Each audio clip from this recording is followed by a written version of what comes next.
Assalamualaikum warahmatullahi wabarakatuh. Hamdan li rabbil khassana bi Muhammadin wa anqadhana min dhulmatil jahli wad dayajin.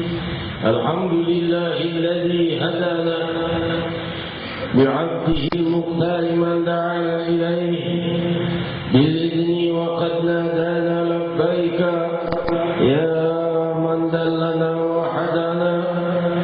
Sallallahu wasallam wa baraka alayhi wa ala alihi.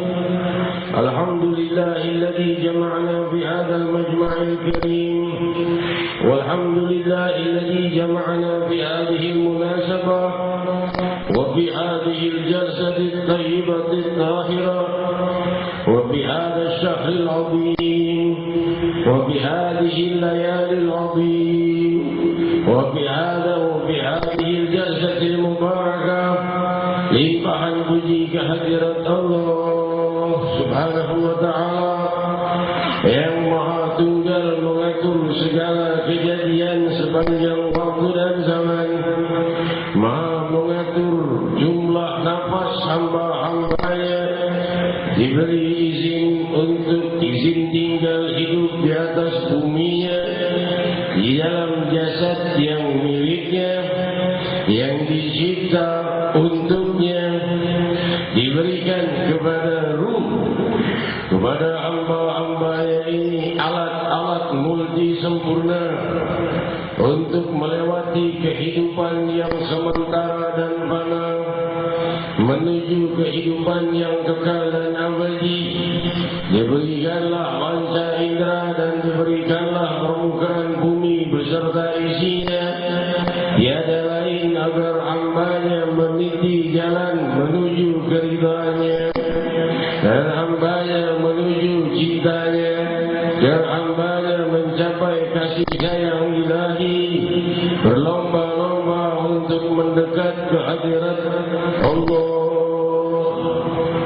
وَمَنْ يَتَّقِ اللَّهَ يَجْعَلْ لَهُ مَخْرَجًا وَيَرْزُقْهُ مِنْ حَيْثُ لَا يَحْتَسِبُ وَمَنْ يَتَّقِ اللَّهَ يَجْعَلْ لَهُ مِنْ أَمْرِهِ يُسْرًا وَمَنْ يَتَّقِ اللَّهَ يُكَفِّرْ عَنْهُ سَيِّئَاتِهِ وَيَعْظِمْ لَهُ أَجْرًا. Allah Subhanahu wa taala berfirman, barang siapa yang bertakwa kepada Allah, Allah bukakan baginya limpahan rezeki dan penyelesaian dari apa-apa yang menyulitkannya. Yaj'al lahu makhraja wa yarzuqhu min haitsu la yahtasib, dan dia diberikan suatu hal yang menggembirakan dan mengagetkan berupa kegembiraan dari Allah bagi hamba-hamba yang bertakwa. Seraya berfirman, وَمَنْ يَتَّقِ اللَّهَ يَجْعَلْ لَهُ مِنْ أَمْرِهِ يُسْرًا. Barang siapa yang bertakwa kepada Allah, Allah jadikan permasalahannya lebih mudah. وَمَنْ يَتَّقِ اللَّهَ يُكَفِّرْ عَنْهُ سَيِّئَاتِهِ وَيَعْظِمْ لَهُ أَجْرًا. Barang siapa yang bertakwa kepada Allah, Allah hapus dosa-dosanya dan Allah lipat gandakan jumlah pahala yang menjadi miliknya. Demikianlah perbuatan Allah pada hamba-hamba yang bertakwa. Siapa mereka? Mereka yang berusaha menjauhi dosa semampunya dan berusaha menjalani perintah Allah semampunya, dan tentunya mereka lah para pengikut Sayyidina Muhammad. Tiada seorang disebut takwa kecuali pengikut Muhammad Rasulullah, Imamul Muttaqin, pemimpin orang-orang yang bertakwa, Sayyidina Muhammad. Semoga Allah mengelompokkanku dan kalian di dalam kelompok orang-orang yang bertakwa, yang selalu dilimpahi rizki dengan keluasan rizki yang zahir dan rizki yang batin, dengan datangnya rizki yang terkirakan dan yang tidak terkirakan, dan juga penyelesaian atas segala kesulitan, dan terhapus dari segala dosa, dan dilipat gandakan pahala. Ya Allah, hadirin hadirat yang dimuliakan Allah, seraya berfirman, وَمَنْ كَانَ يُرِيدُ ثَوَابَ الدُّنْيَا فَعِنْدَ اللَّهِ ثَوَابُ الدُّنْيَا وَالْآخِرَةِ. Barang siapa yang mendambakan balasan di dunia, sungguh Allah di sisinya lah balasan dunia dan akhirat. Wa kana Allahu sami'an basira, dan sungguh Allah itu maha mendengar dan maha melihat. Hadirin hadirat yang dimuliakan Allah, dalam perkumpulan yang luhur ini, di bulan agung ini, di malam-malam mulia dan suci ini, di bulan Rajab yang dinamai bulan mulia dari salah satu bulan haram, bulan yang dimuliakan oleh Allah, dan Rasul sallallahu alaihi wasallam memperbanyak ibadah di bulan ini, dan para imam-imam kita dan para sahabat kita, sahabat Rasul sallallahu alaihi wasallam kita, mereka memperbanyak istighfar di bulan Rajab, dan Rasul sallallahu alaihi wasallam memperbanyak puasa di bulan Rajab, karena inilah salah satu dari bulan haram. Karena bulan haram adalah bulan yang dimuliakan oleh Allah dan Rasulnya. Hadirin hadirat yang dimuliakan Allah, aku dan kalian sebagai tamu Allah di bulan Rajab ini, sampai dan hadir di majlis zikir dan majlis ta'lim dan salawat ini, di majlis dakwah ini, tentunya dengan jamuan yang lebih, karena kita sudah berada di majlis ini sebagai tamu Allah, juga sebagai tamu Allah di bulan Rajab.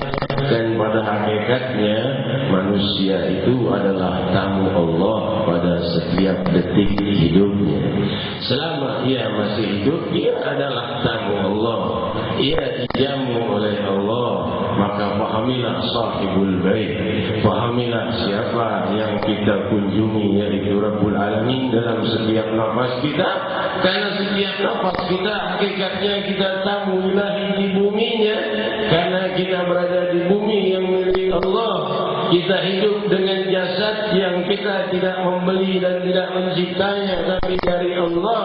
Maka kita adalah tamu, dan tamu termuliakan bagi yang memahami. Hadirin hadirat yang dimuliakan Allah, kalau kita tahu siapa yang sedang kita kunjungi dalam kehidupan ini, yaitu Rabbul Alamin subhanahu wa ta'ala yang kita kunjungi dalam setiap nafas kita, maka kita akan memahami bagaimana adab kesopanan kita berada di hadapan tuan rumah Maharaja alam semesta ini. Hadirin hadirat yang dimuliakan Allah, tentunya kalau kita paham bahwa kita ini berada di suatu istana kemegahan Rabbul Alamin di dalam kerajaan Allah subhanahu wa ta'ala, hendaknya kita membenahi sikap kita dengan sang pemilik jasad kita, dan sang pemilik bumi kita, dan sang pemilik kehidupan kita, dan sang pemilik dunia dan akhirat kita. Dan betapa beruntungnya jiwa yang selalu berpadu pemikirannya dengan rahasia keluhuran ilahi.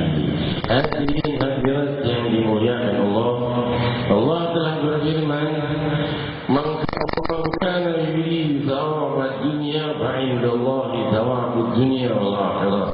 Di antara orang-orang itu ada yang menghendaki balasan di dunia saja atas amal pahala ibadahnya, namun Allah memiliki balasan bukan hanya di akhirat saja, tapi di dunia dan di akhirat. Demikian Allah menjelaskan di dalam firman-Nya surat An-Nisa, "Wa kana Allahu sami'an basira." Dan Allah Subhanahu wa ta'ala itu Maha mendengar dan Maha melihat. Pahamlah kita, jangan minta akhirat saja, jangan minta dunia saja, minta dunia dan akhirat, karena Allah telah mengatakannya bahwa balasan dunia dan akhirat milikku. Fa indallahi thawabud dunya wal akhirah wa kana Allah sami'an basira. Allah Maha mendengar, Maha melihat. Maha mendengar dengan pendengar-dengarannya, bukan dengan telinga seperti makhluk. Makhluk hanya mendengar suara, tapi Allah mendengar getaran perasaan. Allah melihat getaran lintasan pemikiran. Hadirin hadirat yang dimuliakan Allah, dan setiap waktu dan saat Allah selalu mendengar dan melihat. Hadirin hadirat yang dimuliakan Allah, namun tabir kegelapan dosa di dalam diri kita sering menutupi kita seakan-akan jauh dari Allah. Seperti orang yang berada di dekat temannya, namun dia menutup matanya, maka dia tak melihat temannya, padahal temannya sudah di hadapannya. Dan Allah aqrab ilaikum min hablil warid. Allah itu lebih dekat kepada kita daripada urat leher kita. Maksudnya antara ruh dan jasad kita, Allah lebih dekat lagi dari itu. Allah lebih mampu daripada kedekatan jasad dengan ruh, karena Allah yang Maha mampu memisahkan ruh dengan jasad. Allah yang Maha menentukan setiap nafas kita. Allah Maha dekat bukan dengan sentuhan, dan Allah juga jauh bukan tanpa perhitungan jarak, tapi dengan kedekatan jiwa, karena jarak tidak bisa menempuh dan mencapai Rabbul Alamin, karena jarak hanya bisa mencapai alam ciptaan Allah. Jarak dan tempat tidak bisa menjangkau Rabbul Alamin, pencipta semua waktu dan tempat. Hadirin hadirat yang dimuliakan Allah, demikian agungnya Sang Maha Raja Langit dan Bumi dan Sang Maha Lembut. Diriwayatkan di dalam Sahih Bukhari bahwa Rasul sallallahu alaihi wasallam melintas bersama para sahabatnya, lalu lewatlah seorang anak kecil. Lantas Rasul sallallahu alaihi wasallam memanggil, berteriak mengangkat suara, apakah anak ini mempunyai ibu? Maka keluarlah ibunya dan menangis mendekapnya dan menciuminya. Saya berkata, ibni, ibni. Maka para sahabat menangis. Maka Rasul berkata, ma yubkikum, apa yang membuat kalian menangis? Para sahabat berkata, cinta ibu itu terhadap anaknya begitu besar ya Rasulullah, kami terharu. Maka Rasul sallallahu alaihi wasallam bersabda, Allah arham bi ibadihi min hadhihi waladiha. Allah lebih kasih sayang kepada hamba-hambanya dari ibu itu kepada anaknya.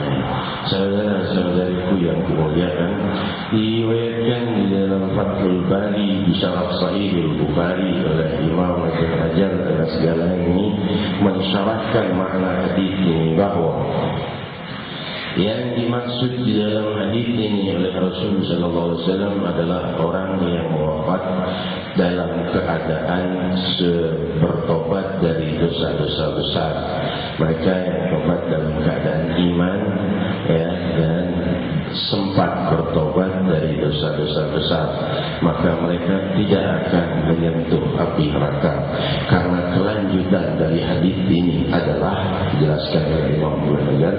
Rasul bertanya kepada sahabat, ada kelanjutan riwayat lain, hal tarawna hadhihi tarihah waladaha finnar?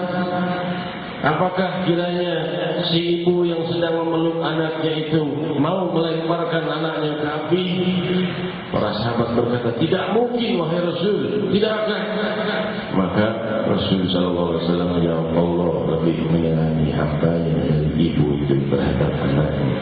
Menunjukkan orang yang wafat dalam iman dan sempat bertobat dari dosa-dosa besar tidak akan disentuhkan kepada api neraka oleh Allah Subhanahu wa taala.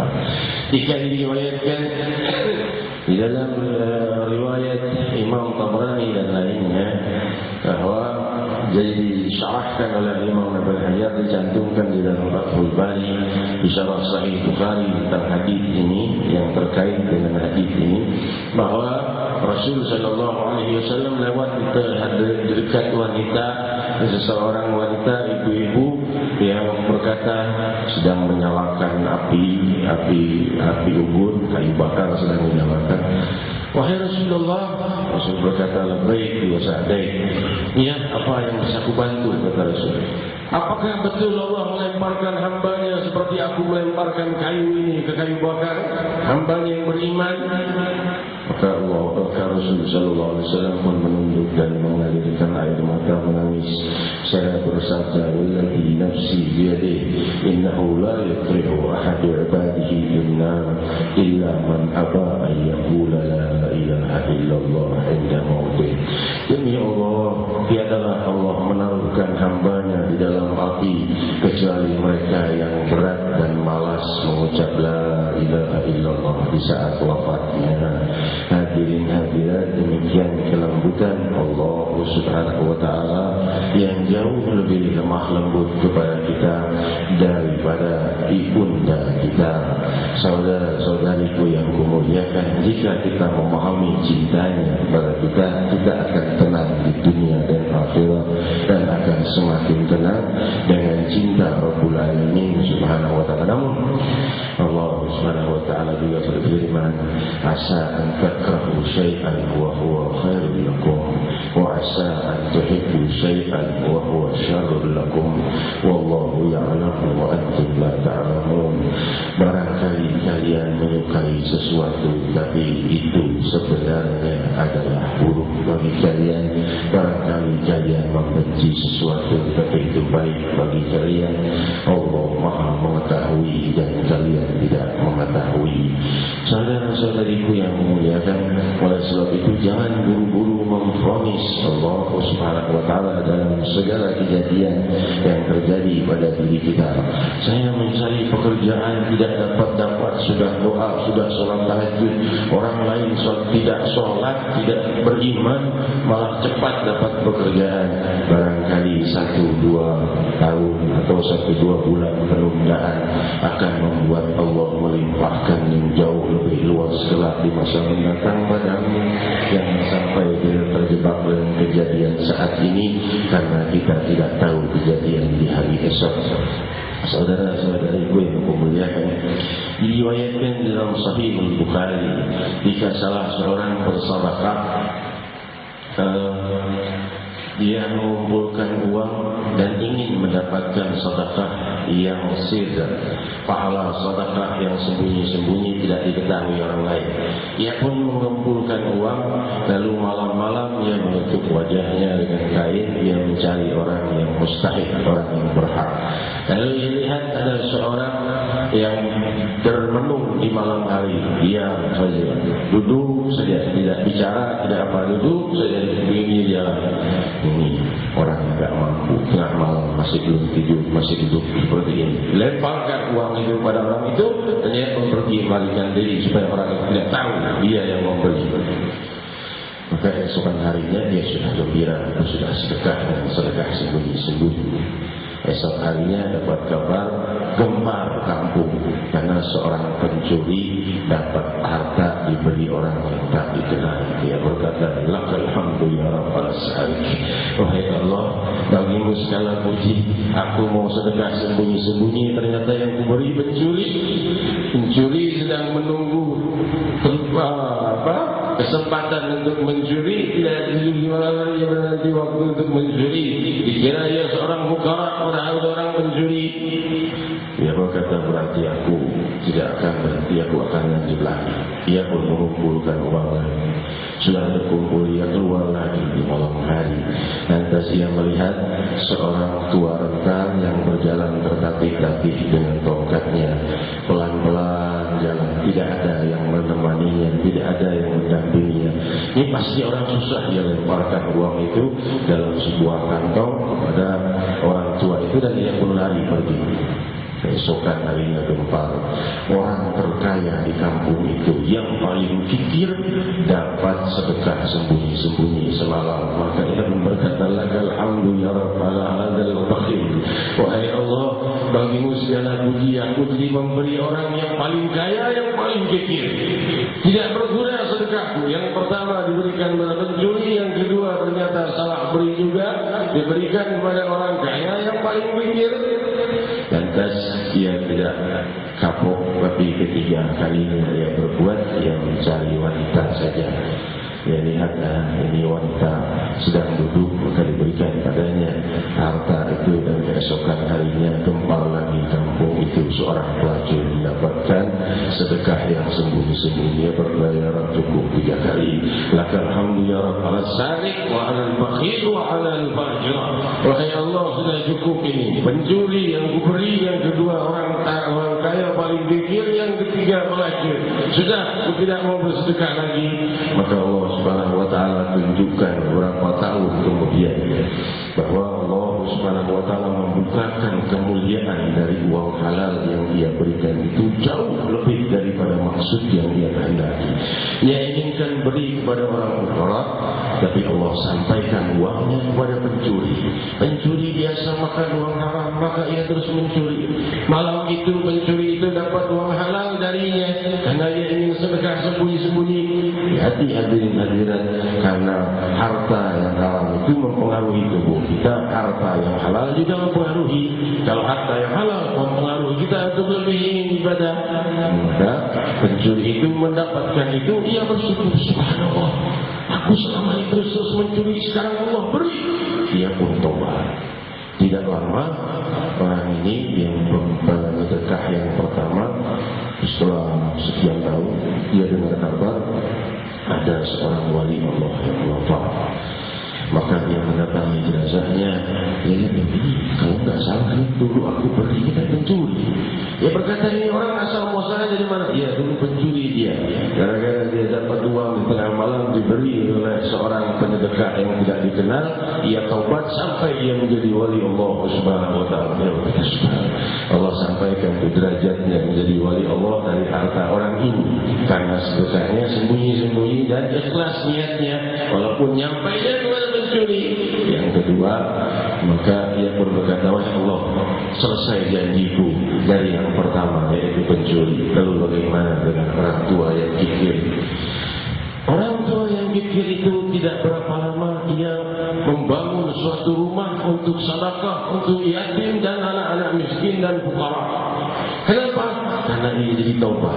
Ia ingat, aku ini orang kaya, bisa dekahi orang. Karena apa? Karena aku kikir. Akhirnya ia pun bertobat kepada Allah. Ia bangun rumah sedekah, ia wakafkan. Pahalanya ini orang dapat kepada penyedekah yang pertama. Demikian dahsyatnya rahasia kemuliaan niat. Dan dia pun berkata, Allah, aku memahami yang kedua. Lalu bagaimana yang ketiga? Tidak ada jawaban. Sudah hampir 30 tahun lalu dia mendengar dua orang ulama adik kakak, dua-duanya ulama saleh, dua-duanya pemuda. Maka dia berkata, aku ingin kenal dengan dua pemuda ini. Sulit, ya ulama banyak muridnya, diikuti orang menjumpa sulit. Hebat sekali ini adik kakak ini. Dua-duanya ulama, dua-duanya saleh, dua-duanya berhasil dan sukses. Maka dia tanya, ini asal muasalnya anak-anak ini, ulama ini dari mana dua pemuda ini? Ini dulu ibunya pelacur, tapi gara-gara diberi sedekah oleh seorang yang sedekah sembunyi-sembunyi, tobat, lantas kemudian ia pakai uang itu untuk menyekolahkan dua anaknya ini menjadi ulama sampai menjadi ulama besar. Ya hadirin hadirat, maka orang yang sujud kepada Allah lebih, kau tidak kecewakan hamba-hambamu. Ini yang kasih sayang ilahi Subhanahu wa ta'ala. Ribuan orang yang tobat dari dua anak itu mendapatkan pahalanya kepada si pemberi yang pertama. Walaupun awalnya terlihat buruk, namun di akhir Allah buat demikian indah. Hadirin hadirat, kita kembali kepada hadis Nabi kita Muhammad sallallahu alaihi wasallam yang tadi kita baca, sallu kama ra'aitumuni usalli. Salatlah kalian sebagaimana kalian lihat aku salat. Apa makna dari hadis ini? Sebenarnya hadis ini sering dibahas banyak oleh para ulama kita dan juga mereka yang banyak bertentangan di dalam permasalahan akidah yang kita. Hingga mereka mengatakan jangan kamu sholat kalau kamu kecuali kamu tahu hadis-hadis sahihnya. Hal itu betul. Namun tentunya kita mempunyai guru dan kita mempunyai mazhab, dan imamul mazhab dan guru lebih berhak dipanut daripada melihat hanya dari buku atau dari internet saja. Orang yang berguru tidak kepada guru tapi kepada buku saja, maka ia tidak akan menemui kesalahannya karena buku tidak bisa menegur. Jadi kalau guru bisa menegur jika ia salah atau jika ia tak paham, ia bisa bertanya. Tapi kalau buku jika ia tak paham, ia hanya terikat dengan pemahaman dirinya. Maka oleh sebab itu tidak boleh baca dari buku. Tentunya boleh baca buku apa saja boleh.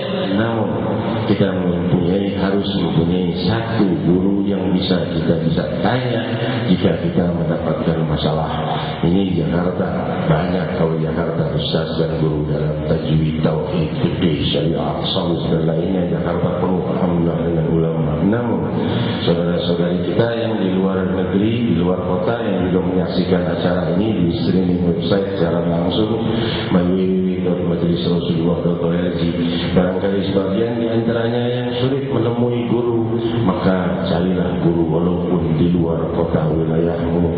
Paling tidak jumpai sebulan sekali, 2 minggu sekali, 3 bulan sekali. Ada masalah-masalah, tanyakan yang kau baca dari buku-buku yang kau tidak ngerti, tanyakan. Kalau tidak jumpa, maka lewat telepon, lewat SMS, lewat email, gunakan itu semua untuk perantara agar kita kita tidak putus hubungan kita dengan Allah Subhanahu wa taala. Karena hadis ini Rasul sallallahu alaihi wasallam mengatakan sallu kama aitumuni usalli. Salat sebagaimana kalian lihat aku salat, bukan salat seperti salatku. Kalau salat seperti salatku, tidak ada satupun yang mampu. Karena apa? Salat seperti Rasul sallallahu alaihi wasallam tentunya siapa yang mampu? Karena manusia tentunya terbatas. Ya, kalau jasad gerakannya bisa kita ikuti seperti gerakan perbuatannya Rasul. Maka Rasul salat hanya dengan jasad. Tentunya salat ada hakikatnya dan ada zahirnya. Zahirnya jasadnya, batinnya adalah ruh dan sanubarinya tentunya ikut salat. Namun ketika Rasul bersabda sallu kama aitumuni usolli, salatlah kalian sebagaimana kalian lihat aku salat, maka salatlah kalian semampu kalian untuk membenahi gerak-geriknya seperti yang dilakukan oleh Rasul. Ada yang rukunnya, ada yang sunnahnya, ada yang sunnah muakkadahnya, ya. Seperti itu mesti kita ketahui. Dan kemudian melangkah menuju kedalaman makna hakikatnya, yaitu rahasia hati dan ruh yang turut salat bersama salat kita. Hati dan ruh kalau sudah ikut salat dengan salat jasad kita, maka jasad selesai salat, hati dan ruhnya tidak keluar dari salatnya, karena terus dekat dengan Allah Subhanahu wa taala. Dijelaskan oleh para imam kita, para salafus saleh, jika ditanyakan apakah hati itu ada bersujud kepada Allah Subhanahu wa taala, apakah hati itu bersujud kepada Allah, maksudnya bisa hati itu tunduk 100% kepada Allah, maka berjawablah dulunya hati itu jika sudah sujud tidak akan pernah lagi mengangkat berdiri dari sujudnya. Beda dengan jasad. Kalau jasad ada lelahnya, kalau hati sudah kenal sujud pada Allah, tidak akan mau lagi berubah posisi untuk kecuali terus sujud dan tunduk kepada Allah. Dengan makna sujud di sini bukan sujud dengan gerakan maksudnya seperti itu hatinya, tapi hatinya tunduk kepada Allah. Kalau sudah hatinya tunduk kepada Allah, ia akan terus ketagihan dan tidak mau lagi untuk mengenal daripada rahasia kelembutan yang selain dari Allah Subhanahu wa taala. Sudah asyik dengan Allah Subhanahu wa taala, akan terus sujud kepada Allah Subhanahu wa taala, merendahkan diri kepada Allah Subhanahu wa taala. Dia sudah menikmati samudera-Nya di dalam merendahkan diri ke hadirat penciptanya. Dia sudah rasakan lezatnya, dia tidak merasakan lezat dengan makhluk-makhluknya. Hadirin hadirat yang dimuliakan Allah, inilah yang ingin saya sampaikan dari pensyarahan hadis ini, bahwa kalau secara jasadiah kita punya banyak guru dan pengetahuan, ada buku tuntunan sholat juga ada, itu sudah cukup di dalam dasar-dasar sholat kita yang benar, rukun sholatnya, syarat sahnya dan lainnya, itu sudah ada rukun dalam buku tuntunan sholat, itu tidak cukup untuk dasar. Ya, untuk selanjutnya ada guru bisa diperdayakan, tapi yang perlu kita tekankan dalam majelis ini adalah yang jarang diperhatikan orang adalah sholat hati dan ruhnya, untuk diikut sertakan saat kita sholat. Saat kita sholat, hati dan ruh kita ikut sholat, jangan sampai hati dan ruh kita di luar sholat saat kita sholat. Layak selesai sholat jasad kita, hati dan ruh kita tetap sholat kepada Allah, namun malah kita sebaliknya, jasad kita sholat, ruh dan hati kita pun tidak sholat kepada Allah Subhanahu wa taala. Orang yang sholat hati dan ruhnya kepada Allah Subhanahu wa taala, ia terbuka baginya rahasia kemuliaan salat. Ia sedang berhadapan dengan Rabbul Alamin. Jika ia takbiratul ihram Allahu Akbar, ia sudah berada di hadirat Allah Subhanahu wa taala dengan ruh dan sanubarinya. Kalau jasadnya hanya menghadap kiblat saja, jasadnya bergerak dengan ucapan dan zikir dan doa yang diajarkan oleh Nabi Muhammad SAW, yang itu didalami oleh ruh dan sanubarinya setiap kalimat huruf dan ucapannya, sehingga ia mencapai rahasia kelemburan yang terus semakin luhur, laha bidayah wa laisa laha nihayah, yang ada awalnya tapi tiada pernah ada akhirnya.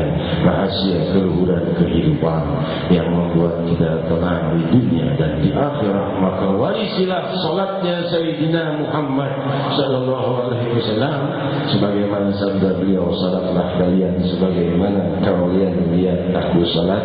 Semua kita mempunyai sanad dari hadis ini, sanad yang bersambung kepada Sayyidina Ali bin Abi Thalib karramallahu wajhah, pria pertama, pemuda pertama yang melihat salatnya Rasulullah sallallahu alaihi wasallam saat Rasulullah mulai melakukan salat sebelum beliau hijrah.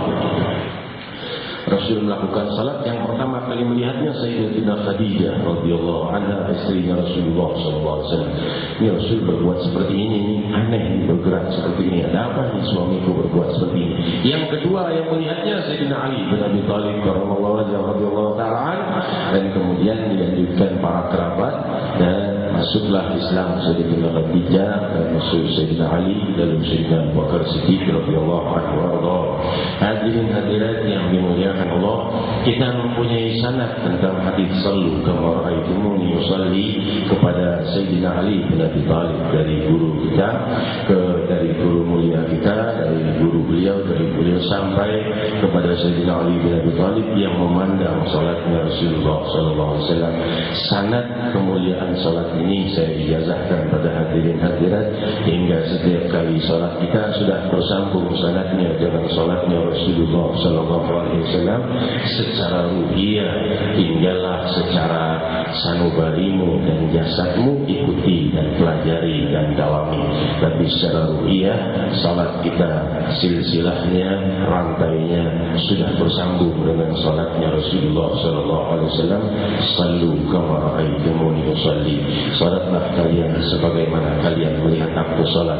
Sayyidina Ali melihat salat beliau, para sahabat melihat, lalu para tabi'in melihat salatnya Sayyidina Ali, salatnya para sahabat, demikian tabi'in, demikian selanjutnya sampai saat ini melihat gurunya melakukan salat seperti itu salatnya, seperti itu rukuknya, seperti itu sujudnya, dan gurunya melihat gurunya, demikian sampai kepada Rasulullah sallallahu alaihi wasallam. Salatlah sebagaimana kalian melihat aku salat. Sanadnya sampai kepada kita. Apa itu sanad? Sanad adalah silsilah atau rantai yang menyambungkan kita dengan yang sebelum kita. Ya, hubungan. Sanad adalah hubungan. Kalau secara bahasa, sanad adalah sesuatu yang terkait pada sesuatu yang lain atau sesuatu yang bertumbuh pada sesuatu yang lain. Tapi di dalam maknanya ini secara istilahi adalah bersambungnya ikatan batin kita dan bersambungnya ikatan perkenalan kita dengan orang lain. Ya, sebagian besar adalah guru-guru kita, yaitu orang yang dijadikan guru sanadnya atau hadis, sanad hadis misalnya ngambil dari fulan itu salah satu contoh sanad. Dan sanad kita, sanad keguruan dari guru saya dari gurunya sampai ke Rasulullah SAW, atau dari saya bermadzhab dan Syafi'i karena guru saya mazhabnya Syafi'i, saya ikut guru saya ikut gurunya mazhabnya Syafi'i terus sampai kepada Imam Syafi'i. Itu sanad namanya. Hadirin hadirat yang dimuliakan Allah, itu hubungan ruh, hubungan sanubari. Kalau hubungan jasad bersalaman selesai itu lepas. Tapi hubungan ruh bersalaman, kalau sudah berpadu ruh akan bersama di dunia dan di akhirat. Demikian sabda Rasul sallallahu alaihi wasallam, ruh junudun mujannada idza ta'arafu talaf wa idza tanakaru ikhtalaf. Demikian riwayat sahih Bukhari. Ruh adalah pasukan yang sebagaikan pasukan yang berkelompok-kelompok.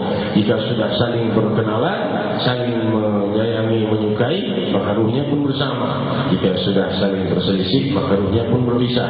Nah, yang bersama ini akan bersama lagi di hari kiamat kelak. Yang berpisah di sini akan berpisah lagi di hari kiamat kelak.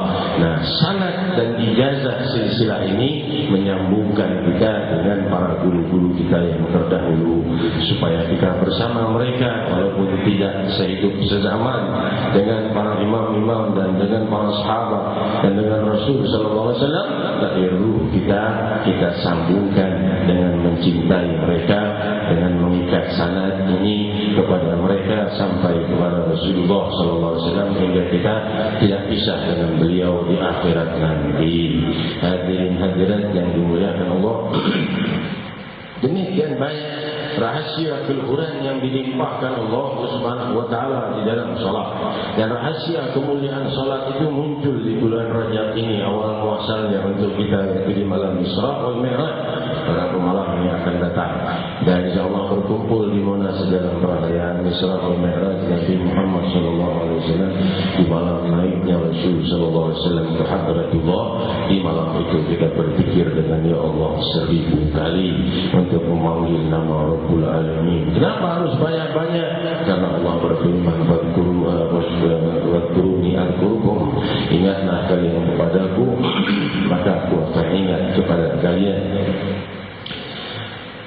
Allah Subhanahu wa taala berfirman, perbanyaklah zikir kepadaku, perbanyaklah menyebut namaku.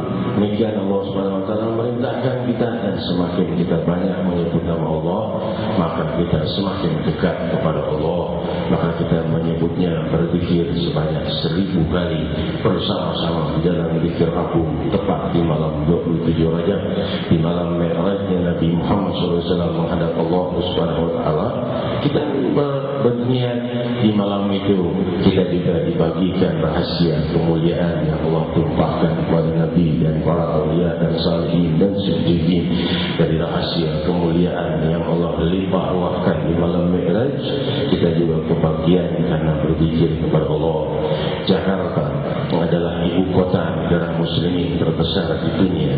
Indonesia adalah negeri muslimin terbesar di dunia, dan Jakarta adalah ibu kotanya, dan Monas adalah jantungnya ibu kota, pertengahannya ibu kota ini.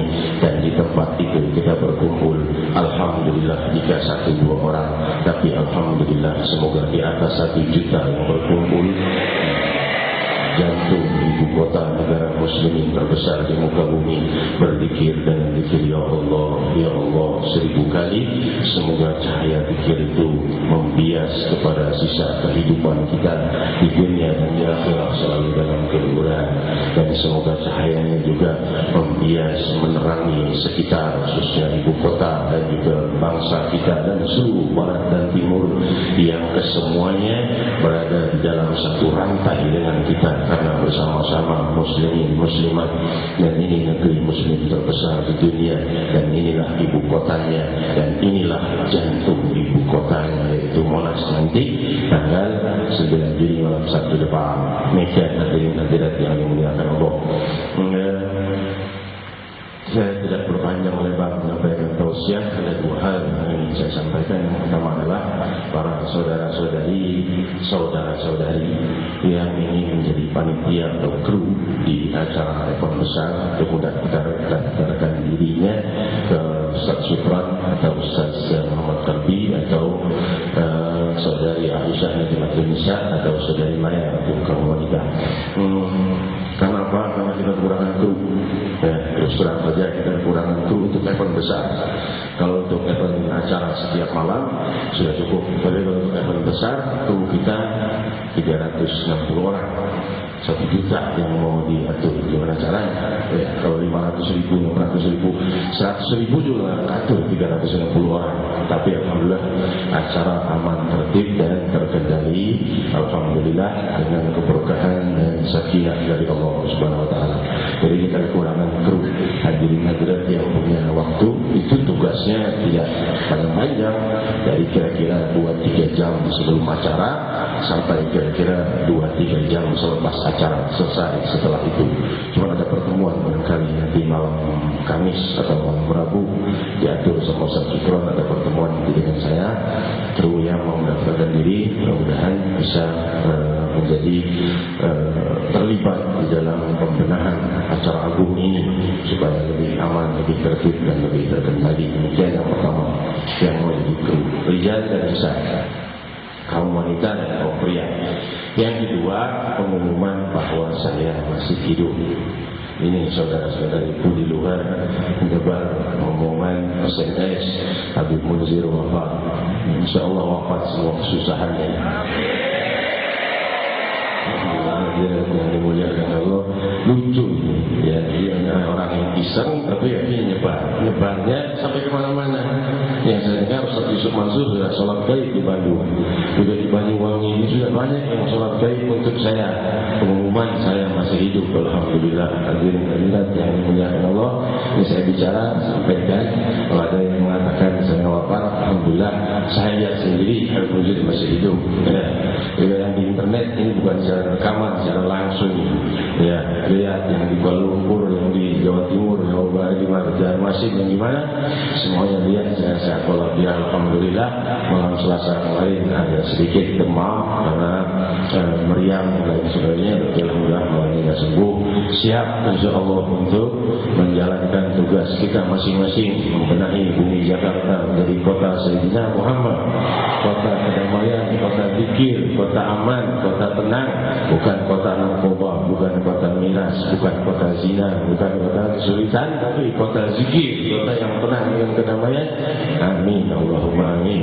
Ya, jadi pengumuman ini disampaikan pada rame-rame. Saya maafkan orang yang melakukan itu, udah biasa ini.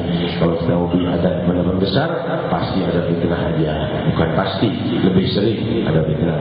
Kalau dibilang munzir, dibilang Muhammad, dibilang pimpinan musyrik, dibilang majlis murtad, macam-macam. Saya mengucapkan fitnah itu hanya sekedar untuk menggagalkan event-event acara besar kita, menggoyang hati jamaah. Ini ada orang yang bilang sudah wafat orangnya, sudah pada sholat jenazah, sebagian sholat gaib. Hadirin hadirat yang dimuliakan Allah, maka cara-cara seperti ini mungkin bisa berhasil kepada orang-orang yang niatnya tidak baik. Tapi kalau seandainya untuk niat yang baik, Allah sudah janji, inna ibadi laisa laka alaihim sultan. Sungguh hamba-hambaku yang betul-betul ingin dekat padaku dan ikhlas dalam niatnya, kau tidak punya kekuatan pada mereka, wahai syaitan, kata Allah Subhanahu wa taala. Maka perbuatan mereka selalu membuat majunya majelis Rasulullah sallallahu alaihi wasallam. Makin banyak yang fitnah, makin maju majelis Rasul sallallahu alaihi wasallam. Alhamdulillah, bukan saya mengharapkan banyak yang fitnah, namun bagi para pemfitnah, perbuatan kalian justru membuat gerakan dakwah kami semakin maju, bukan semakin mundur. Demi kemuliaan Allah Subhanahu wa taala yang berfirman, "In tansurullah yansurkum wa yuthabbit aqdamakum." Jika kalian menolong Allah, Allah akan menolong kalian dan menguatkan langkah kalian. Niat kita ikhlas untuk membangun generasi muda kita kembali kepada keluhuran kemuliaan, maka Allah Subhanahu wa taala yang akan membantunya langsung dan menguatkan langkah kita. Demikian hadirin hadirat yang dimuliakan Allah, dan kita doakan para pendukung dakwah kita untuk diberi kemudahan oleh Allah Subhanahu wa taala. Bapak Joni di sini semua diberi keberkahan oleh Allah dan rahmat para baik Dr. Amin semuanya, dan juga Bapak Komisaris Besar Purwono, beliau ini Baris Krim Mabes Polri, dia korupsi. Jadi banyak musuhnya, banyak yang tidak suka.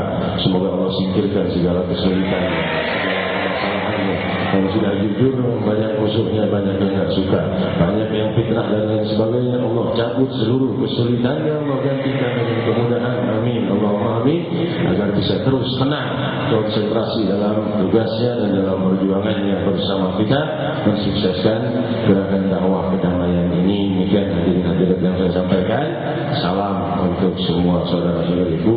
Ini serius nih masalah, karena sudah masuk lebih dari 2000 SMS ke kontak person yang menelpon dan menanyakan, ada yang udah nangis tentang kemarkatan saya katanya. Ya, dan udah sholat gaib. Nanti saya mau tegur Ustaz Yusuf Mansur, kok sembarangan sholat gaib aja, nggak ada nelpon.